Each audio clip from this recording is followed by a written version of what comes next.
straight into the news. Wow. Our crew just got back, as you saw earlier in the week, from the big Denver martial law drill, Mountain Guardian. And I wish I had crew to send them to this one, but we're looking at having Luke Radowski report for us tomorrow and on Friday, so look for that here. But this D.C. to host simulated disaster exercise, they admit it's a drill to put people in the sports stadium, force inoculate them. They've got a, quote, mass casualty morgue exercise. This is some wild stuff that WTOP, News Talk Radio, and local television is reporting on. So we'll continue to track that as it unfolds. And again, looks like Luke Radowski is going to be able to be in D.C. It kicked off today, but there's other drills coming up, so hopefully we'll have him pop in the next few days to give us a breakdown of that.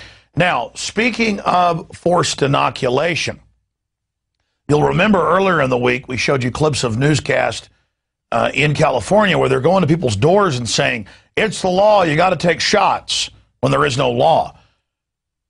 Well, now, Mike Adams, and he's going to be joining us tomorrow in studio of Natural News, has confirmed that the CDC is now calling U.S. households and demanding child immunization records as part of a vaccine surveillance and tracking program. So the feds are completely out of their jurisdiction and completely out of control, totally financed with Big Pharma. See, they had near 95% vaccine compliance in previous decades. Now it's totally swung, the pendulum. The vast majority, in some areas of California, it's above 70%, are not taking vaccines. And so now they're really trying to bully, they're really trying to intimidate with this door-to-door forced inoculation and the feds calling you up and harassing you. Now, talking about the feds, we first learned 3 years ago, and it was in California, Alabama, and other major newspapers in major states, that the Marines, the Army, and others were showing up at checkpoints with guns and pulling citizens out of their cars. That violates posse comitatus, which is a federal law, and it's a felony act when they do that. But Kurt Nimmo wrote a report about this and linked to the Star Tribune newspaper, as well as the Posse Comitatus Act itself. Wyoming program targets underage irresponsible drinking, and they see this as a way to psychologically get the public to accept military on the street, like we're Mexico or North Korea or something, or China for that matter, or Russia. So it's like, oh, yeah, the Marines and Army are out, and they're going to search your car, not on a base, but on the side of the highway, because we're looking for underage drinkers. This is just an excuse to further acclimate the public, and is just incredible information. Now, speaking of the police state, we made a big deal out of this a couple months ago. In fact, we broke the news on air, and people couldn't believe it until national news went and checked it, and it was confirmed. I talked to multiple Texas gun dealers who were visited by the ATF and given letters, and we published the letters, that outside of law, they couldn't get this passed as a law this year, so they just had the ATF come and say, when you sell multiple rifles, go ahead and report it to the ATF. Well, it's already reported to NICS and the FBI with the phone call to make sure you're not a criminal. So it was just mainly about people complying outside of law, and that was my prediction. Now, look at this document cam shot. U.S. Department of Justice, and this is confirmed, the normal website that's for the national legalization of marijuana laws, reporting on it. And here's the ATF letterhead down here, and we've made calls that confirmed this. They are now telling gun dealers, somebody comes in, gives them their driver's license, they call the FBI, they do the instant check, that they're not a felon, doesn't matter. They have to ask them if they're a medical marijuana person under legal state laws. And this letter says, we don't care what the state laws are. Read it. It's up on Infowars.com right now. Kurt Nimmo's written an article about this. They say, we don't care if you're a medical marijuana patient, like my grandfather who was dying of cancer. And, you know, his buddy, the sheriff, even came by and said, here's some marijuana I confiscated. Smoke this. It'll make you be able to eat. To my grandfather, Jerry Jones. And he said, no, I'm just going to go ahead and die. The point is, it does help people hold food down. It's got treatments for glaucoma. It is a miracle herb. like garlic or aloe vera. I mean, it's got hundreds and hundreds of uses. And the majority of states have passed laws saying for medical reasons it's fine to use it.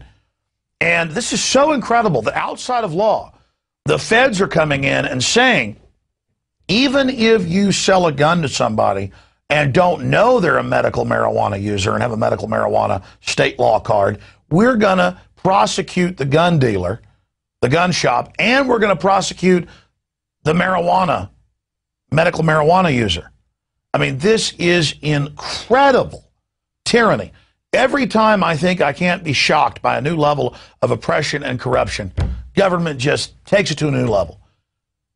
In fact, I meant to cover this tonight. Make me cover it tomorrow, dude. It was in my stack. I didn't get to it. A judge has ruled that you're not allowed to have your own garden.